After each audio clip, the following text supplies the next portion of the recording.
Hello, नमस्कार आप सभी को हमारे यूट्यूब चैनल मैथ एकेडमी में। आज के वीडियोज़ में हम बात करने वाले हैं सीटेट के बारे में, जिसमें हम आपको सीटेट का एलिजिबिलिटी बताएंगे, सीटेट के एग्ज़ाम के पैटर्न के बारे में बताएंगे और फिर सीटेट के कैसे तैयारी करेंगे, किस तरीके का स्ट्रेटजी आप फॉलो करेंगे, वो इसके बारे में हम इस वीडियोज़ में बताएंगे। तो आइए शुरू करते हैं। सबसे पहले हम समझते हैं कि सीटेट क्या होती है। सीटेट का जो फुल फॉर्म होता है वह सेंट्रल टीचर एलिजिबिलिटी टेस्ट होता है, जो कि साल में एक या फिर दो बार एग्ज़ाम कंडक्ट कराई जाती है। और ये जो एग्ज़ाम जो कंडक्ट कराती है वो central board of secondary education मतलब सीबीएसई के द्वारा कराई जाती है। तो हम सबसे पहले बात कर लेते हैं कि इसका एलिजिबिलिटी के बारे में। तो यहाँ पे देखिए, सीटेट जो होती है उसका दो पेपर्स होते हैं आपके सामने, ठीक है। एक पेपर 1 होता है, एक पेपर 2 होता है। पेपर 1 कहे तो क्लास 1 से लेकर के क्लास 5वीं तक के लिए, 1 to 5th के लिए पेपर 1 की परीक्षा होती है। और पेपर 2 जो हो गई वो क्लास 6 से लेकर के 8 तक के लिए होती है। मतलब जो अप्लीकेंट अगर एक से लेकर के 5वीं तक के टीचर बनना चाहते हैं तो वो पेपर 1 देंगे, और जो 6ठी से लेकर के 8वीं तक का टीचर बनना चाहते हैं वो पेपर 2 देंगे, ठीक है। तो आइए हम इनका एलिजिबिलिटी के बारे में बात कर लेते हैं कि पेपर 1 के एग्ज़ाम देने के लिए आपके पास किस तरीके का एलिजिबिलिटी होनी चाहिए।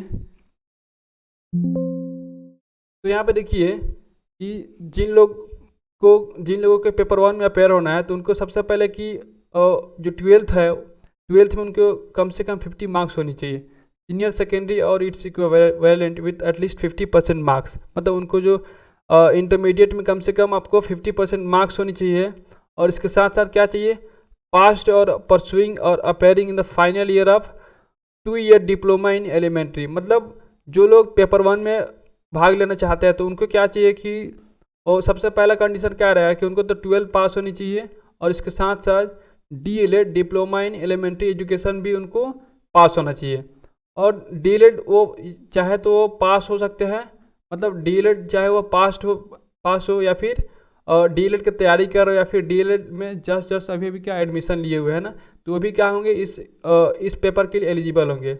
यहाँ पे साफ साफ लिखी गई है कि 50% मार्क्स एंड पास्ट और परसुइंग और appearing in final year of second year diploma in elementary education. मतलब DELED का जो फाइनल ईयर उसमें या तो अपेयर हो या फिर अभी परसुइंग कर रहे हो, मतलब अभी DELED का भी तैयारी कर रहे हैं, मतलब DELED में एडमिशन ले चुके हैं या फिर DELED में अपेयर हो चुके हैं, ठीक है। तो वो लोग क्या होंगे, आपको पेपर 1 के लिए एलिजिबल होंगे। अब हम बात कर लेते हैं पेपर 2 के लिए।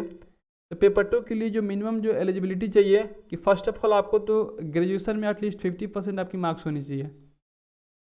Your marks should be at least 50% marks and passed और परसुइंग और appearing the final year bachelor of education. मतलब जो लोग पेपर 2 में भाग लेना चाहते हैं तो उनका पहला कंडीशन क्या है कि उनको तो उनका जो ग्रेजुएशन है उनमें 50% मार्क्स होनी चाहिए। और इसके साथ साथ या तो वो बीएड पास कर गए होंगे, या फिर अब तक अभी भी बीएड में अभी पढ़ रहे होंगे, या फिर बीएड का फाइनल एग्ज़ाम फाइनल ईयर में प्रवेश कर चुके होंगे, ठीक है। तो वो लोग क्या होंगे कि पेपर 2 के लिए एलिजिबल होंगे। और यहाँ पे एक और चीज़ लिखी गई है कि जो जहाँ से बीएड कर रहे होंगे वो जो इंस्टीट्यूट हो वो एनसीटी द्वारा क्या होना चाहिए, रिकॉग्नाइज होना चाहिए। एनसीटी कहें तो national council for teacher education से क्या होना चाहिए, वो जो इंस्टीट्यूट हो वो अफिलिएटेड होना चाहिए, ठीक है। तो अभी हमने बात किया कि टीचर जो सीटेट का जो एग्जामिनेशन है उसका क्या एलिजिबिलिटी होंगी। तो अब हम बात कर लेते हैं कि सीटेट का जो एग्जामिनेशन उसका क्या पैटर्न होगी। तो यहाँ पे देखिए, ओवरऑल जो आपका सीटेट का जो एग्जामिनेशन है उसमें 2 पेपर है। उसका जो एग्जाम पैटर्न है तो उसमें 2 पार्ट में हम बांट दे रहे हैं, ठीक है। तो उसमें 2 पेपर होती है, एक होता है आपका पेपर 1 होता है, और एक क्या होता है, पेपर 2 होता है। सबसे पहले हम समझते हैं कि आखिर पेपर 1 में क्या होता है, ठीक है। तो पेपर 1 किसके लिए है भाई, for a person who intends to be a teacher for classes 1 to 5th। मतलब एक ऐसा पर्सन, एक ऐसा अप्लीकेंट जो क्लास 1 से लेकर के 5वीं तक का अगर टीचर बनना चाह रहे हैं तो वो किसका एग्जाम देंगे, पेपर 1 के लिए एग्जाम देंगे, ठीक है। फिर पेपर 2 किन के लिए होगा कि for a person who intends to be a teacher for classes 6 to 8। मतलब एक ऐसे पर्सन जो क्लास 6ठी से लेकर के 8वीं तक का टीचर बनना चाह रहे हैं तो वो किसका एग्जाम देंगे, वो पेपर 2 में भाग लेंगे, ठीक है। यहाँ तक आपको क्लियर है। पेपर 1 कौन देंगे, जिनको मतलब पेपर 1 जो एग्जामिनेशन होते हैं वो क्लास 1 से लेकर के 5वीं तक के लिए होता है, ठीक है। और पेपर जो 2 होता है वो क्लास 6 से लेकर के 8 तक के लिए होता है। यहाँ पे देखिए, फर्स्ट क्लास 1 to 5 इसको हम प्राइमरी टीचर के लिए कहते हैं। मतलब जो लोग भी प्राइमरी स्कूल के टीचर बनना चाहते हैं वो पेपर 1 क्वालिफाई करेंगे, और जो सेकेंडरी के सॉरी वो जो मिडिल स्कूल के जो टीचर बनना चाहते हैं ना, तो उनके क्या चाहिए, उनको पेपर सेकेंड क्या होनी चाहिए, क्वालिफाई होनी चाहिए। ठीक है। और यहाँ पे एक और सूचना दी गई है कि a person who intends to be a teacher for both levels classes 1 to 5th and classes 6 to 8th will have to appear in both papers, that is paper 1 and paper 2। ठीक है। मतलब यहाँ पे कि एक ऐसा एप्लीकेंट, एक ऐसा कैंडिडेट जो दोनों लेवल के टीचर्स बनना चाहते हैं ना, दोनों लेवल क्या है, तो क्लास 1 से लेकर के 5वीं तक का भी, और फिर क्लास 6 से लेकर के 8 तक का भी अगर टीचर बनना चाह रहे हैं तो वो क्या कर सकते हैं, एक साथ दोनों पेपर को ऑप्ट कर सकते हैं। मतलब जब उनका एग्जामिनेशन होगा तो एक साथ दोनों पेपर के एग्ज़ाम दे सकते हैं। मतलब पहले तो पेपर 1 वो देंगे, फिर सेकंड जो शिफ्ट होगा उसमें क्या देंगे, पेपर 2 के उनको एग्ज़ाम देना पड़ेगा। ठीक है। यहाँ तक आपको क्लियर कि एग्जामिनेशन क्या पैटर्न होगा। नेक्स्ट हम बात करते हैं, अब यहाँ पे हम क्वेश्चन के पैटर्न के बारे में बात कर लेते हैं। और क्वेश्चन का जो पैटर्न होगा वो पेपर 1 के लिए हम बात करते हैं। ठीक है ना। पेपर 1 में क्या आपका क्वेश्चंस का पैटर्न होगा, पेपर 1 क्या है तो क्लास 1 से लेकर के 5th तक के लिए, मतलब कक्षा 1 से लेकर के 5वीं तक का आप अगर टीचर बनना चाह रहे हैं तो फिर आपको पेपर 1 जो क्वालिफाई करनी होगी, तो पेपर 1 के क्या क्या आपके पास सिलेबस होनी चाहिए, है ना। पेपर 1 में किस तरह के क्वेश्चन पूछे जाते हैं, कौन सा सिलेबस होगा, अभी हम उसके बारे में डिस्कस करने जा रहे हैं। ठीक है। तो सबसे पहले देखिए कि पेपर जो 1 है आपका, पेपर 1 में टोटल आपको 150 क्वेश्चन पूछी जाएगी। There are 150 questions, there will be 150 questions in paper 1। ठीक है। एक क्वेश्चन जो आपका होगा 1 मार्क्स का होगा। ठीक है ना। यहाँ पे देख सकते हैं 150 का आपका मल्टीपल चॉइस क्वेश्चन होगा, और कितना मार्क्स का, 150 मार्क्स होगा, है ना। इसका मतलब कि एक क्वेश्चन के लिए आपको 1 क्वेश्चन के लिए आपको 1 मार्क्स मिलेगा। ठीक है। अब यहाँ पे समझते हैं कि पेपर 1 में आखिर कितने पार्ट्स होते हैं। ठीक है। तो ओवरऑल पेपर 1 में हमें 5 ही सब्जेक्ट्स पढ़नी है। 5 सब्जेक्ट जो आपका हो गया, पहला आपका हो गया चाइल्ड डेवलपमेंट एंड पेडागोजी, है ना, जो कि एक कंपल्सरी एक आपका पेपर है, चाइल्ड डेवलपमेंट एंड पेडागोजी। इसी को हम लोग CDP करते हैं शॉर्ट फॉर्म में। CDP आपका हो गया पेपर 1 में, आपका जो पहला सेक्शन होगा आपका CDP का होगा। ठीक है। CDP से क्या होता है कि 30 क्वेश्चन पूछे जाते हैं। CDP से आपका 30 ही क्वेश्चन पूछे जाएंगे, वो भी कितने मार्क्स का, 30 मार्क्स का। ठीक है। अब यहाँ पे आता है कि लैंग्वेज आपके सामने 2 लैंग्वेज है। ठीक है। Language 1 and language 2। अब देखिए लैंग्वेज में हमें 2 लैंग्वेज पढ़नी होती है। ठीक है। और जो दोनों लैंग्वेज आपको कंपलसरी है, मतलब आप दोनों जो लैंग्वेज होगा आपको चूज करना ही होगा। ठीक है। 2 लैंग्वेज में क्या होगा कि आपको डिफरेंट इसमें लैंग्वेज लेना पड़ेगा। ठीक है। जैसे इसमें अगर पेपर 1 में अगर आप हिंदी लेते हैं, अगर पेपर 1 में आप हिंदी लैंग्वेज लेते हैं, तो पेपर 2 में हिंदी के अलावा आप कोई भी ले सकते हैं। ठीक है। जैसे अगर यहाँ पे हिंदी अगर हम चूज कर लिए, तो हिंदी के अलावा पेपर 2 में हम क्या करेंगे, ले सकते हैं, इंग्लिश ले सकते हैं, असमीज ले सकते हैं, बंगाली ले सकते हैं ना, जो भी मतलब ये लिस्ट में जो भी लैंग्वेज दी रखी है ना, तो उसमें से आप किसी भी लैंग्वेज को आप क्या ऑप्ट कर सकते हैं। ठीक है। ये डिपेंड करता है कि आपको किस लैंग्वेज पे आपको कमांड है, किस लैंग्वेज का ग्रामर पे आपको कमांड है, आप उसमें से चूज कर सकते हैं। ठीक है। मेरा अगर सुझाव माने तो आप क्या कर सकते हैं कि पेपर 1 में आप हिंदी ले सकते हैं। ठीक है। सॉरी, लैंग्वेज 1 में आप क्या हिंदी चूज कर सकते हैं। और लैंग्वेज 2 है, तो लैंग्वेज 2 में आपके सामने 2 चॉइस, अगर आप हिंदी मीडियम से हैं और बेसिक आपको अगर इंग्लिश का अगर नॉलेज है, बेसिक आप इंग्लिश ग्रामर अगर समझ पाते हैं, इंग्लिश कंप्रीहेंशन आप समझ पाते हैं, तो मैं आपको सजेस्ट करूँगी पेपर 2 आप क्या कर लें, यहाँ पे इंग्लिश ले लें। ठीक है। पेपर 1 में आपको हिंदी लेनी है, पेपर 2 में क्या लेनी है, इंग्लिश लेनी है। अब यहाँ पे देखिए, अब आपके सामने 2 पेपर हो गया। ठीक है। एक आपका हिंदी पेपर हो गया, एक हो गया इंग्लिश पेपर हो गया। ठीक है। तो पेपर 1 में हम हिंदी कह रहे हैं, पेपर 2 में इंग्लिश कह रहे हैं। ठीक है। आप ये भी सोच रहे हो कि पेपर 1 में हम इंग्लिश ले लें, फिर पेपर 2 में हम हिंदी ले लें, तो वैसा भी आप कर सकते हैं।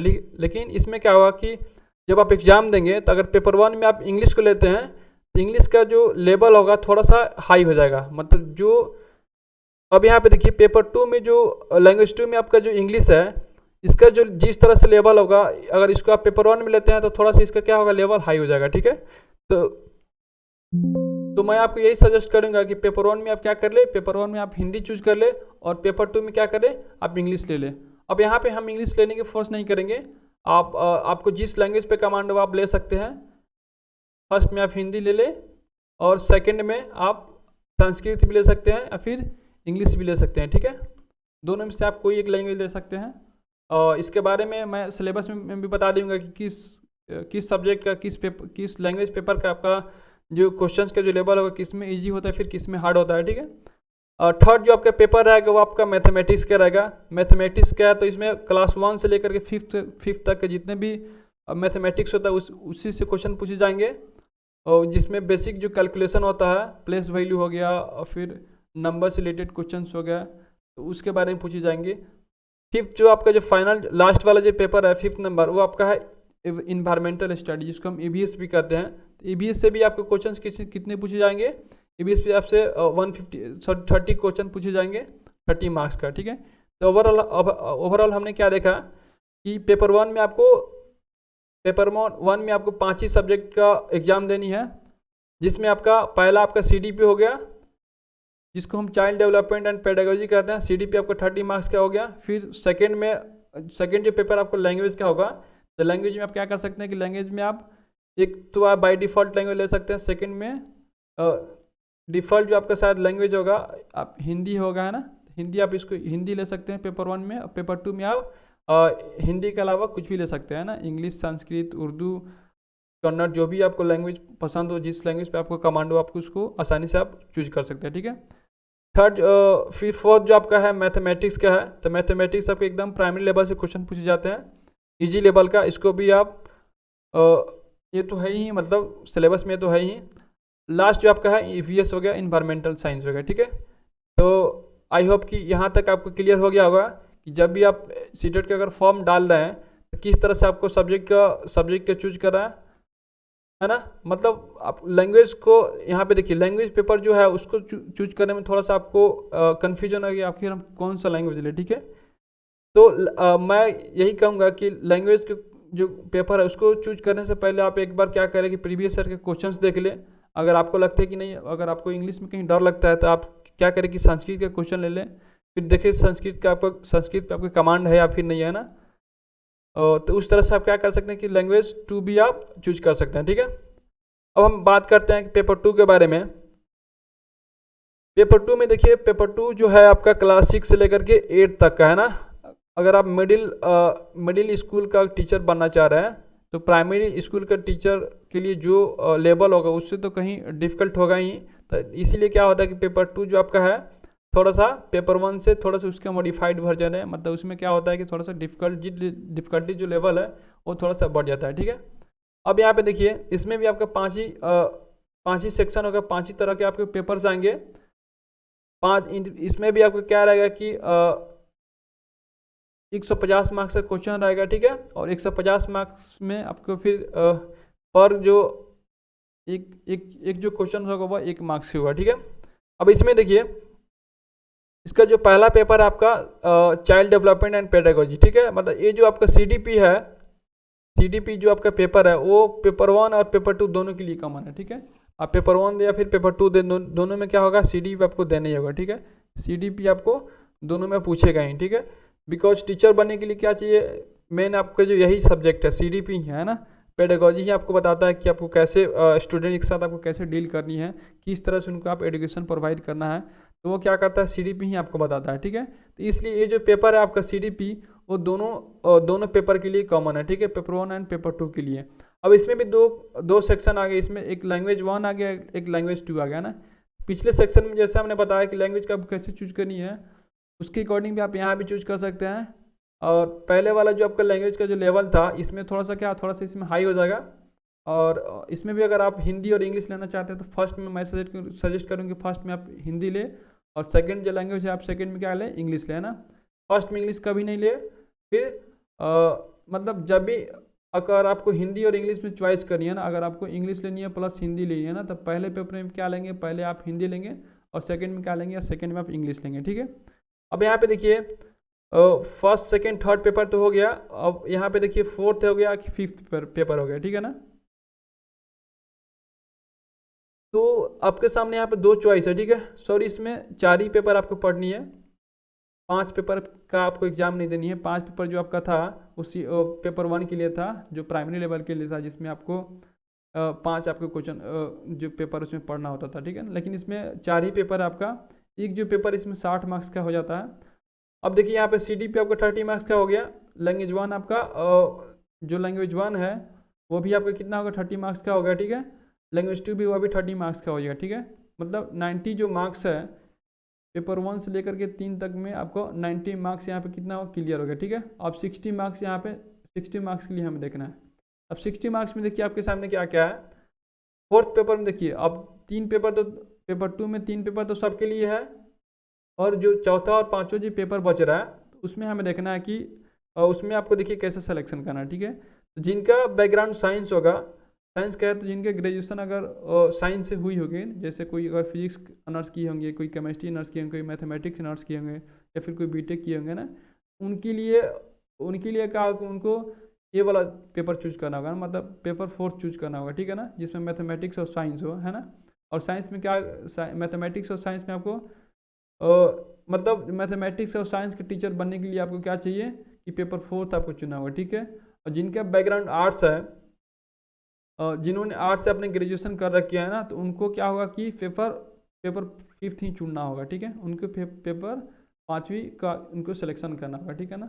अगर कोई कैंडिडेट ऐसे हैं जिनका बैकग्राउंड आर्ट्स है, अगर वो ए चूज कर लेते हैं, मैथमेटिक्स एंड साइंस वाला सेक्शन चूज कर लेते हैं, तो उनका जो सर्टिफिकेट होगा वो इनवैलिड हो जाएगा। इस बात का हमेशा ध्यान रखना है जब भी आप लैंग्वेज पेपर चूज करें, सॉरी जब भी आप पेपर 2 में आप इस दोनों सेक्शन को आप चूज करें, तो उसमें से पहले अपना जो ग्रेजुएशन आपका जो सब्जेक्ट है उसका आप बैकग्राउंड देख ले कि आप किस बैकग्राउंड से आपने जो ग्रेजुएशन उसको फाइनल कर रखी है, ठीक है। तो ओवरऑल यहाँ पे देख पाइएगा कि पेपर 2 जो आपका है, तो पेपर 2 का जो CDP आपका हो गया, इसमें CDP पेपर 1 पेपर 2 दोनों में कॉमन आएगा।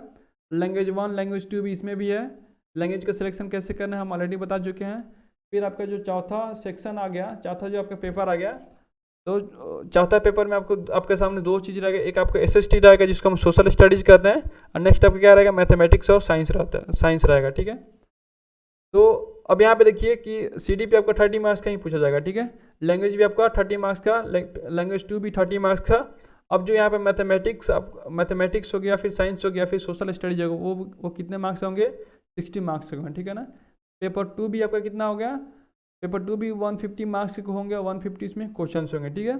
और इसमें एक और चीज़ में ध्यान देनी है कि जो आपका पेपर 1 और पेपर 2 के उसमें कोई भी नेगेटिव मार्किंग नहीं होता है, ठीक है। तो जब कभी आप एग्जाम को फेस करें, तो उस दौरान मैं आपको सजेस्ट करेंगे आप कोई भी क्वेश्चन छोड़े नहीं। टाइम आपको एकदम फुली टाइम मिलता है, 2.5 घंटा आपको समय भी मिलता है, ठीक है। 2.5 आवर्स आपको समय मिलता है एग्जाम देने के लिए, ठीक है। मतलब पेपर 1 के लिए आपको 2.5 घंटा मिलेगा, पेपर 2 के लिए भी आपको 2.5 घंटे मिलेंगे, ठीक है। मैं अपना बता दे रहा हूँ कि जब मैं पेपर दे रहा था उस समय 1.5 घंटे में मेरा पेपर कंप्लीट हो चुका था। मतलब आपके सामने एक सफिशिएंट टाइम ऑफ आपके पास अमाउंट टाइम रहता है, ठीक है। यहाँ पे एक और नोट है आपके सामने कि जो भी पेपर होगा एग्जामिनेशन का, जो भी पेपर होगा वो क्या होगा, बाइलिंगुअल होगा ना, जैसे हिंदी भी होगा उसमें इंग्लिश भी होगा, ठीक है। बाय डिफ़ॉल्ट आपको जो आप लैंग्वेज चूज किए रहेगा वो रहेगा। अगर आप डिफ़ॉल्ट लैंग्वेज चूज कीजिएगा एग्जाम देने से पहले, तो आपके सामने हिंदी में सब क्वेश्चन खुल करके आएंगे। मतलब इंग्लिश के पेपर ऐसा नहीं कि इंग्लिश के पेपर भी हिंदी में आ जाएगा, मतलब जो लैंग्वेज ट्रांसलेट के लायक होते हैं ना, तो आपके क्या हिंदी में आ जाएंगे, और फिर आप एग्जाम के ड्यूरिंग क्या कर सकते हैं, उसको इंग्लिश में भी उसको कन्वर्ट कर सकते हैं, ठीक है। नेक्स्ट हम बात करते हैं अप्लीकेबिलिटी एंड वैलिडिटी के बारे में। तो देखिए इसमें हम बताएंगे कि आपको सीटेट अगर आप पास करते हैं, अगर आपके पास सीटेट का सर्टिफिकेट मिल जाता है, तो वह कहाँ कहाँ अप्लीकेबल होगा, ठीक है ना। और वो जो सर्टिफिकेट होगा वो कहाँ कहाँ वैलिड होगा, ठीक है। तो जब आप सीटेट पास करते हैं, ठीक है, तो जो सर्टिफिकेट आप मिलते हैं, तो आप जितने भी सेंट्रल गवर्नमेंट का जो स्कूल हो गया, ठीक है ना, तो उनके लिए आप क्या हो जाता है, एलिजिबल हो जाते हैं, ठीक है ना। जैसे सेंट्रल एजेंसी द्वारा स्कूल जो चलता है, जैसे KVS हो गया ना, केंद्रीय विद्यालय संगठन हो गया, फिर यहाँ पे नवोदय विद्यालय संगठन हो गया, फिर सेंट्रल तिब्बतियन स्कूल्स हो गया। इन स्कूल का में जब भी टीचर का जब रिक्रूटमेंट आती है, ठीक है, तो उसमें सीटेट की इसमें डिमांड होती है, ठीक है। तो जो लोग सीटेट कर लेते हैं, तो आप इन सब स्कूल में क्या कर सकते हैं कि टीचर बनने के आप क्या हो सकते हैं, योग्य हो सकते हैं, ठीक है ना। आप एलिजिबल हो जाते हैं कि आप अगर आप सीटेट पास करें तो आप KVS में भी आप टीचर बन सकते हैं, आप नवोदय विद्यालय का भी टीचर बन सकते हैं। और जो भी इंडियन टेरिटरी जो भी इसमें स्कूल है, दिल्ली में भी दिल्ली का जो भी स्कूल्स है, उसमें भी टीचर बनने क्या हो सकते हैं, आप एलिजिबल हो सकते हैं, ठीक है। और भी इसमें है, जैसे बहुत सारे प्राइवेट स्कूल भी क्या करते हैं कि उनमें अगर आपको उनमें पढ़ाना है तो वो सीटेट कंपलसरी कर देते हैं, ठीक है ना। तो अगर आप सीटेट क्वालिफाई कर गए तो भी आप क्या कर सकते हैं कि प्राइवेट जो भी स्कूल्स हैं तो उसमें आप पढ़ाने के लिए एलिजिबल हो सकते हैं। मतलब आप किसी भी प्राइवेट स्कूल में जाए, फिर आप वहाँ पे आप बताएं कि मैं सीटेट क्वालिफाइड हूँ, फिर आप इंटरव्यू दे, फिर आप वहाँ पे पढ़ा सकते हैं। मतलब आप एलिजिबल टोटली आप एलिजिबल हो गए, ठीक है। और भी जैसे जो भी सीबीएसई बोर्ड से अफिलिएटेड जितने भी स्कूल्स हो गए, ठीक है, तो उनमें भी क्या होता है कि उनमें भी सीटेट पास टीचर को ही कर दिया गया है। मतलब जो टीचर सीटेट पास होंगे आप वहीं पढ़ा पाएंगे, ठीक है। उसमें भी ऐसा इस तरह के कंपल्सन कर दिया गया है। एक और चीज़ इसमें ध्यान देने की बात है कि जैसे स्टेट में जो भी टीईटी का एग्ज़ाम होता है, टीचर एलिजिबिलिटी के जो भी एग्ज़ाम्स होता है, ठीक है, तो उसमें का स्टेट का जो भी एसटीईटी जो एग्जामिनेशन होती है तो उनका जो क्वालिफिकेशन होता है, एलिजिबिलिटी होता है, उसमें सीटेट होता है, ठीक है ना। तो अगर आप सीटेट क्वालिफाई कर सकते हैं तो किसी भी स्टेट का टीईटी एग्ज़ाम देने के लिए आप क्या एलिजिबल हो सकते हैं, ठीक है। जैसे अभी बिहार में करंटली सुपर टेट की एग्ज़ाम होने वाली है, ठीक है। तो बिहार के जो सुपर टेट की एग्ज़ाम होने वाली है उसमें क्या चाहिए कि जो मिनिमम जो एलिजिबिलिटी चाहिए उसमें आपको टीईटी चाहिए या फिर सीटेट चाहिए, ठीक है। तो यहाँ पर आपको सीटेट का जो इम्पोर्टेंस समझ में आ गया होगा। फिर यहाँ पे देखिए, अगर इसका वैलिडिटी की बात की जाए सीटेट का, तो जिसका जो वैलिडिटी है पहले तो कम था, लेकिन अब क्या है कि इसको लाइफ टाइम वैलिडिटी कर दिया गया, ठीक है ना। अगर आप एक बार सीटेट क्वालिफाई कर जाते हैं तो वो जो सीटेट का जो सर्टिफिकेट होगा उसका जो वैलिडिटी होगा लाइफ टाइम के लिए होगा, ठीक है। और फिर आपको कभी एग्जाम नहीं देनी होगी, है ना। ये अलग बात है कि आपको किसी वर्ष अगर मार्क्स कम आ जा रहा है फिर आप नेक्स्ट ईयर भी आप उसको ट्राई कर सकते हैं ताकि आपका जो मार्क्स है थोड़ा सा ग्रो कर जाए, ठीक है। अब यहाँ पे देखिए, तो अब हम बात करते हैं कि सीटेट का अगर आप तैयारी करना चाह रहे हैं तो उसका किस तरह से स्ट्रेटजी होगा, ठीक है ना। तो जैसे यहाँ पे आप सब्जेक्ट में देख पा रहे होंगे कि जो सीडीपी आपका जो हो गया ना, CDP child development and pedagogy, वो दोनों पेपर में क्या है कॉमन है। मतलब अगर जैसे जो लोग दोनों पेपर में भाग लेना चाह रहे हैं, ठीक है ना, मतलब जो दोनों पेपर देना चाह रहे हैं, दोनों पेपर कौन देंगे, जिनका बीएड हो गया रहेगा, ठीक है ना। डीएलएड वाले तो सिर्फ पेपर 1 का ही एग्जाम देंगे, लेकिन जिनका बीएड अगर हो गया हो तो क्या कर सकते हैं, दोनों पेपर के लिए ट्राई कर सकते हैं, ठीक है। तो जो लोग क्या कर रहे हैं कि दोनों पेपर में अगर एग्ज़ाम देने की सोच रहे हैं दोनों पेपर में, तो क्या कर सकते हैं कि सीडीपी अगर पेपर 2 का अगर तैयारी करते हैं तो फिर पेपर 1 जो आप उनका है ऑटोमेटिकली क्या हो जाएगा, क्लियर हो जाएगा, ठीक है ना। क्योंकि पेपर 1 का ही क्या है कि एडवांस वर्जन आपका क्या है, पेपर 2 है। पेपर 1 का ही एडवांस वर्जन जो आपका है वो क्या है, पेपर 2 है, ठीक है। तो इसका जो प्रिपरेशन है उसका स्ट्रेटजी इस तरह से रहेगा कि जैसे आपका जो सीडीपी अगर आप तैयार कर लेते हैं, ठीक है ना। देखिए यहाँ पे जो सीडीपी आपका हो गया, सीडीपी आपका 30 मार्क्स से क्वेश्चन पूछा जाता है, ठीक है। सीडीपी का जितने भी आपका कंसेप्ट होगा, जितने भी सीडीपी में थियरी होगा, है ना, अगर आप उसको बढ़िया समझ जाते हैं तो जो भी नेक्स्ट पेपर होगा ना, जैसे लैंग्वेज देखिए, जैसे यहाँ पे देख लीजिए लैंग्वेज 1 हो गया, ठीक है ना। तो लैंग्वेज 1 में भी जैसे लैंग्वेज 1 अगर सपोज अगर आप हिंदी लेते हैं, ठीक है, तो हिंदी में कितना 30 मार्क्स का हो गया, ठीक है। 30 मार्क्स में जो होगा वो 15 मार्क्स आपका ग्रामर से रहेगा, ग्रामर के साथ साथ उसमें जो गद्यांश होता है उससे क्वेश्चन आएगा, है ना। 15 में आपका 15 मार्क्स, ठीक है ना। इसमें आपको जो 15 मार्क्स जो होगा, हिंदी का हम बात करें तो इसमें 15 मार्क्स में आपका ग्रामर आ जाएगा, जो भी मुहावरा होगा, फिर गद्यांश जो भी होगा तो वो इसमें आ जाएगा, ठीक है। 15 जो मार्क्स आपका होगा वो सीडीपी से बेस्ड होगा ना। मतलब हिंदी में ही आपका क्या होगा, चाइल्ड डेवलपमेंट एंड पेडागोजी, मतलब जो बालक शिक्षा जो सीडीपी जो आपका होता है, ठीक है ना, चाइल्ड डेवलपमेंट पेडागोजी जो होता है उससे ही आधारित आपका 15 क्वेश्चन रहेगा, ठीक है ना। अगर आपका सीडीपी पे बढ़िया सा पकड़ है तो आप आसानी से और भी सब्जेक्ट क्या कर सकते हैं, और भी जो सब्जेक्ट है उसको भी आप आसानी से क्या कर सकते हैं, उसको कवर कर सकते हैं, ठीक है। और मैं अपना अगर खुद का मैं अपना अनुभव बताऊं तो इस एग्ज़ाम का जो लेवल है उतना हाई स्टैंडर्ड नहीं होते हैं। बेसिक आप तैयारी करते हैं तो आप आसानी से इसको क्रैक कर सकते हैं, ठीक है। तब हम बात करते हैं कि आखिर आप तैयारी कैसे करें। तो मेरे चैनल के माध्यम से भी आप सीटेट का तैयारी आप आसानी से कर सकते हैं, क्योंकि मुझे जहाँ तक मेरी समझ है, हमने जिस स्टडी से हमने इस एग्ज़ाम को क्रैक किया है, ठीक है, तो उसके बेस पे ही हम वीडियोज़ बनाएंगे। फिर आपको जो भी सिलेबस होगा, जैसे यहाँ पे सीडीपी का सिलेबस होगा ना, सीडीपी का आपको डिटेल एक सिलेबस बताएंगे, फिर सिलेबस को हम स्टेप वाइज स्टेप क्या करेंगे उसको डील करेंगे, ठीक है ना, ताकि आपको किसी भी तरह का समझने में कोई दिक्कत नहीं हो, ठीक है ना।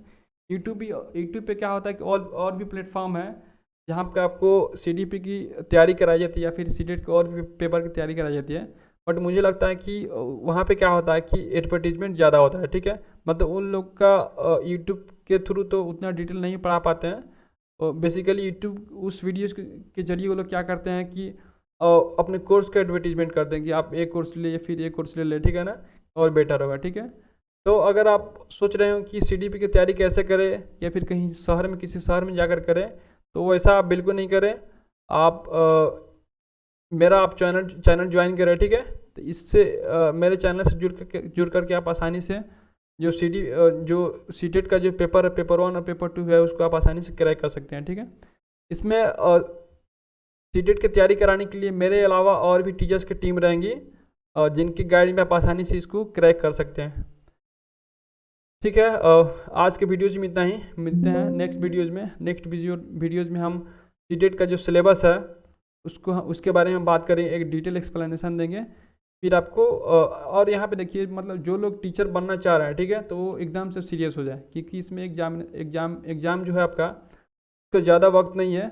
जुलाई में आपका एक पेपर होने वाली है, अभी जून आ ही गया, तो 2 मंथ में जो आपका है पेपर हो ही जाएंगे, ठीक है।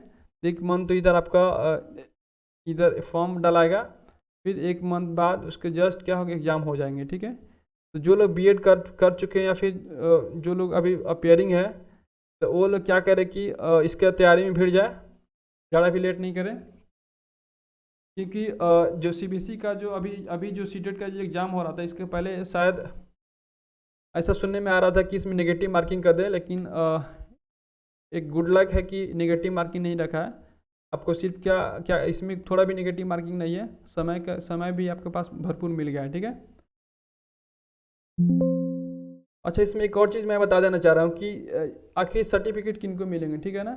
तो यहाँ पे देखिए 150 मार्क्स का आपका क्या रहेगा, क्वेश्चंस रहेगा, ठीक है ना। 150 मार्क्स का आपका क्वेश्चंस रहेंगे, मतलब 150 मार्क्स का आपका एग्जामिनेशन होगा। 150 मार्क का आपका पेपर 1 हो गया, ठीक है ना। पेपर 2 भी उतना ही 150 ही रहेगा, ठीक है।